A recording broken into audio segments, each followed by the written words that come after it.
కూజంతో రామ రావేతి మధురం మధురక్షరం ఆరుహ్య కవితా శాఖాం వందే వాల్మీకి కోకిలం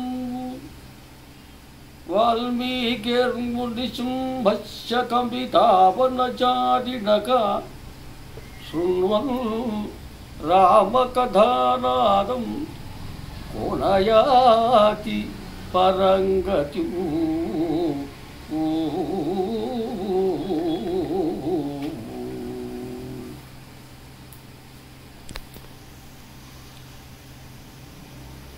శ్రీమద్ రామాయణం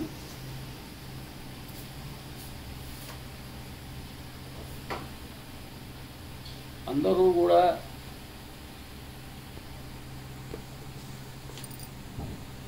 ఈ రామాయణాన్ని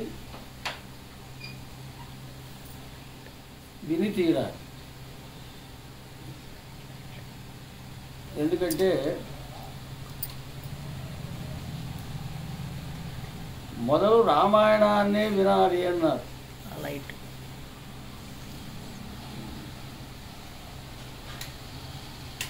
తర్వాత భారతం అన్నారు, తర్వాత భాగవతం అని అన్నారు. రామాయణం ముందుగా ఎందుకు వినాలి అంటే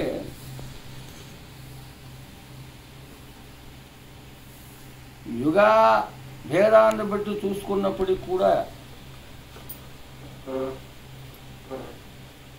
త్రేతాయుగము ఫస్ట్ కృతయుగము, త్రేతాయుగము, ద్వాపరము, కలియుగము అని చెప్పి మనకి 4 యుగాలు ఉన్నాయి కదా. అందువల్ల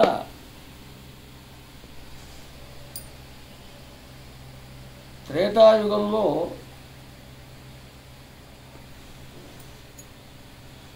రావణ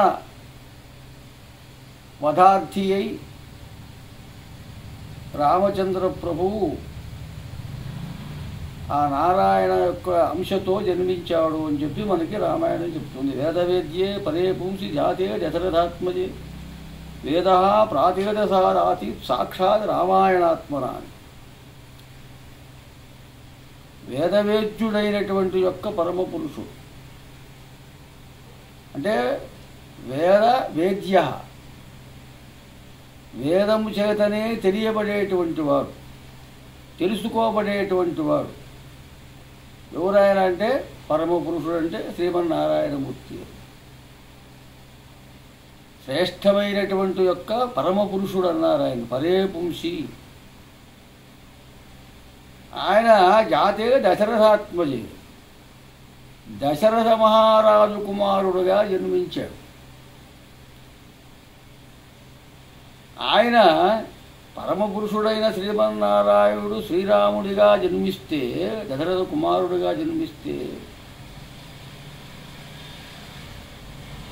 వేదమే వాల్మీకి ముఖ కమలం నుంచి రామాయణంగా ఆవిర్భవించింది.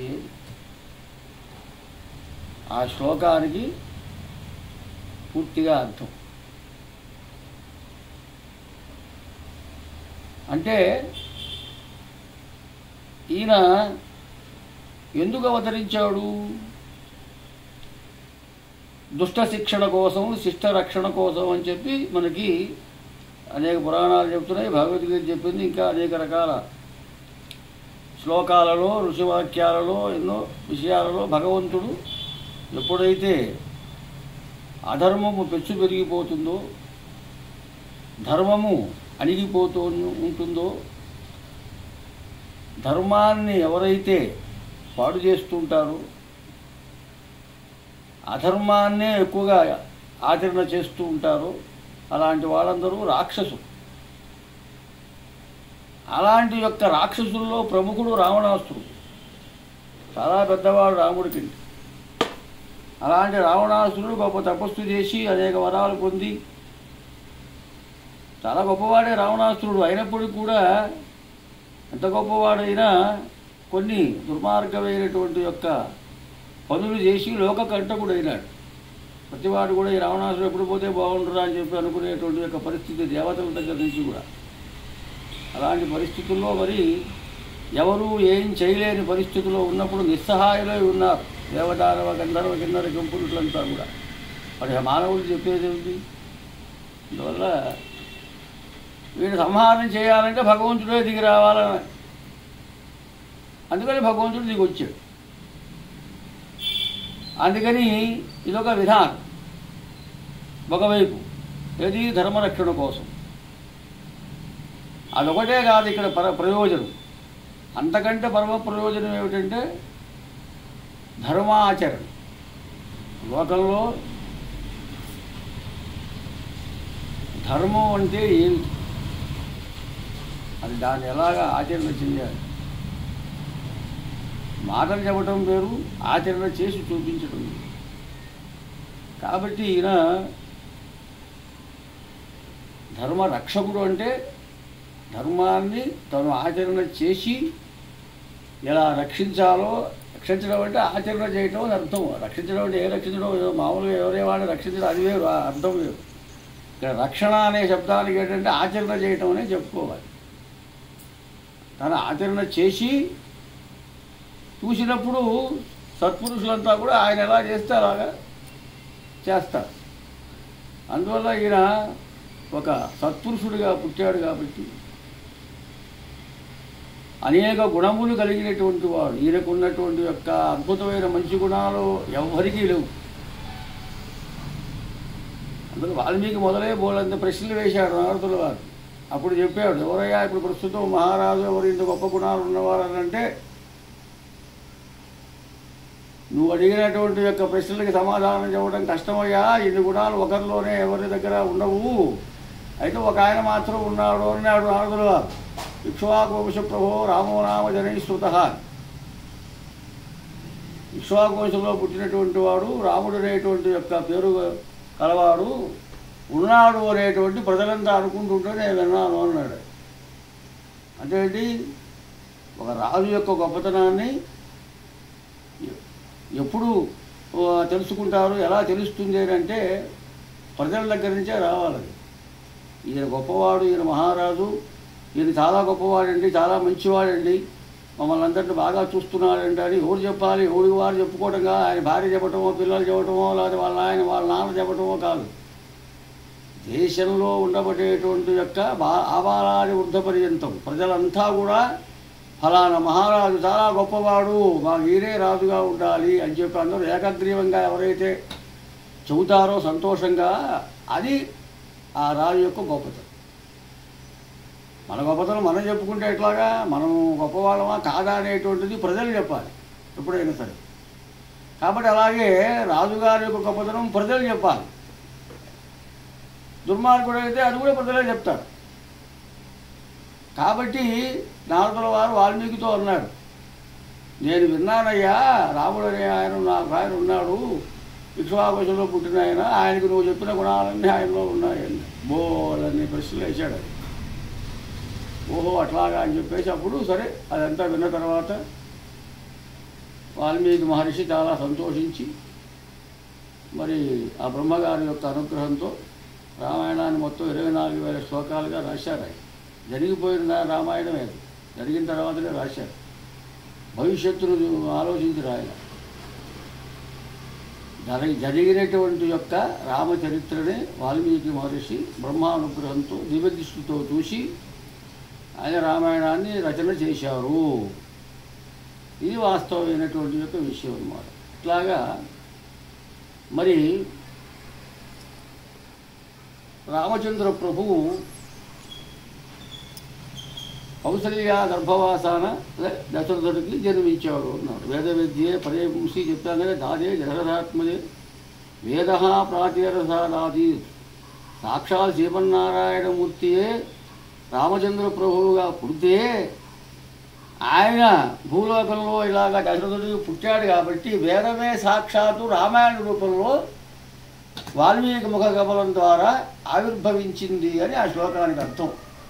అంటే ఇప్పుడు దీనివల్ల మనకి ఏం తెలిసింది, రామాయణం శ్రద్ధగా భక్తితో త్రికరణ శుద్ధిగా చదివితే మూర్తిగా వేదం చదివినట్టే, వేదపారాయణ చేసినట్టే. వేదం చదవకపోయినా అయ్యో నేను వేదం చదవలేదనే చింతక్కర్లా. రామాయణం శ్రద్ధాభక్తులతో ఎవరైతే బాగా పారాయణ చేస్తారో, విషయాన్ని తెలుసుకుంటూ కథను కూడా కొంత తెలుసుకుంటూ పారాయణ భక్తిగా చేస్తే వారు వేదపారాయణ పూర్తిగా చేసినట్లేదు అనేటువంటి యొక్క విషయం దీనివల్ల మనకి అర్థమైంది ఈ శ్లోకం ద్వారా. కాబట్టి అందువల్ల మొట్టమొదలు మరి ఏ కర్మకైనా మనం ఏ కర్మైనా చేయాలి అంటే దానికి అధికారం ఈ ఉపనయనం అవ్వాలి, వేదం చదవాలి. ఆ వేదం చదివిన వాడే యజ్ఞాది కుతువులకు చేయడానికి వాడికి అర్హత వస్తుంది. బ్రాహ్మణుడు అనేవాడు ఫస్ట్ వేదం చదవాలి, వేదాధ్యయనం చేయాలి. స్వాధ్యాయం అధ్యేతవ్య అని చెప్తోంది కదా. అందువల్ల తన యొక్క స్వాధ్యాయం అంటే తను ఏ వేదం కలవారి వంశంలో పుట్టాడో ఆ వేదం ఫస్ట్ చదవాలి అన్నారు. అది కూడా వేదమే చెప్తుంది. కృష్ణ యజుర్వేదం, శుక్ల యజుర్వేదం అంటాం కదా. ఋగ్వేదము, యజుర్వేదము, సామవేదం, అధర్వణ వేదం. ఎవరిది ఏ వేదం అయితే ఆ వేదం మొదలు చదవాలి, తర్వాత కావాలంటే ఇంకో వేదం చదువుకోవచ్చు. అట్లాగా ఇక్కడ శ్రీరామచంద్రమూర్తి గారు మరి అలా ఆవిర్భవించారు. అందువల్ల ఆయన విషయం తెలియటం కోసము, భగవత్ విషయాన్ని తెలియపరచడం కోసము వేదమే రామాయణ రూపంలో అవతరించింది. ఇంకొక అనేక రకాల పురాణాలు మనకి బోళను ఉన్నాయి. సాక్షాత్ బ్రహ్మగారి యొక్క అంశతోనే వాల్మీకి కూడా పుట్టాడు అనేటువంటి యొక్క విషయం కూడా ఇంకా చాలా చోట్ల పురాణాల్లో మనకి కనపడుతూ ఉంటుంది. అనేక విషయాలు ఉన్నాయి. అందువల్ల ఆ రకంగా ఎందుకు రామాయణం మొట్టమొదటి చదవాలంటే ఫస్ట్ వేదం చదవాలి కాబట్టి, రామాయణమే వేదం కాబట్టి అనేది ఒక విషయం. అదే కాకుండా ధర్మ సంస్థాపన చేసినటువంటి వాడు రాముడు, ధర్మ సంరక్షణ చేసినటువంటి వాడు. రామో విగ్రహవాన్ ధర్మ. రాముడు మూర్తీభవించినటువంటి యొక్క ధర్మస్వరూపుడు. అందువల్ల మూర్తీభవించినటువంటి ధర్మస్వరూపుడు అంటే ధర్మమే, ధర్మదేవతయే రాముడిగా అవతరించింది అని చెప్పటమే కానీ వేరే మాట ఏం లేదు. ఇంకా రాముడికి ధర్మానికి అవినాభావ సంబంధం, తేడా ఏం లేదు. అందువల్లే రాముడు ధర్మాన్ని రక్షించడానికే అవతరించాడు. ఏది ధర్మము ఏది అధర్మము అంటే లోకంలో మామూలుగా తల్లి తండ్రి దైవము మరి అలాగే గురువు వీళ్ళ పట్ల ఎట్లా ఉండాలి, ఏమిటి, ఏ రకంగా విద్యను నేర్చుకోవాలి, తల్లిదండ్రుల విషయంలో ఎలా ప్రవర్తించాలి కుమారుడు, సోదరుల విషయంలో ఎలా ఉండాలి, భార్య విషయంలో ఎట్లా ఉండాలి, శిష్యుల విషయంలో ఎలా ఉండాలి, ప్రజల విషయంలో రాజు ఎలా ఉండాలి, ఇలాగా అనేక విషయాలు ఆయన ఆచరణ చేసి మరి ప్రపంచానికి చూపించారు. అందువల్ల మొట్టమొదలు రామాయణం చదివితే లేక వింటే అసలు ధర్మం అంటే ఏమిటో తెలుస్తుంది.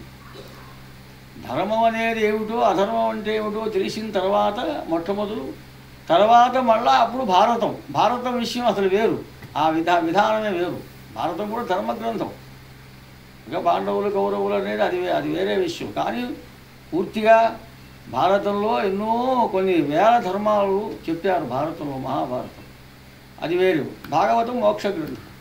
ఇలాగా పరంపర, ఫస్ట్ రామాయణం, తర్వాత భారతం, తర్వాత భాగవతం చదివితే వాడికి మంచి జ్ఞానం కలుగుతుంది, శ్రద్ధ కలుగుతుంది, భక్తి కలుగుతుంది, వివేకము, విజ్ఞానము, ఇవన్నీ మంచి సంస్కారవంతుడు అవుతాడు. తర్వాత వాడు ఒక మంచి ఏదో భగవంతుడిని ఆరాధన చేసుకుంటూ భక్తిపరుడై వాడు భగవద్ అనుగ్రహం ఉంటే స్వర్గానికో లేదా మోక్షానికో ఎక్కడికొక్కడికి వెళ్తాడు అనేటువంటి విషయాన్ని మన అనేక గ్రంథాలు మనకి తెలియజేస్తున్నాయి. స్వస్తి.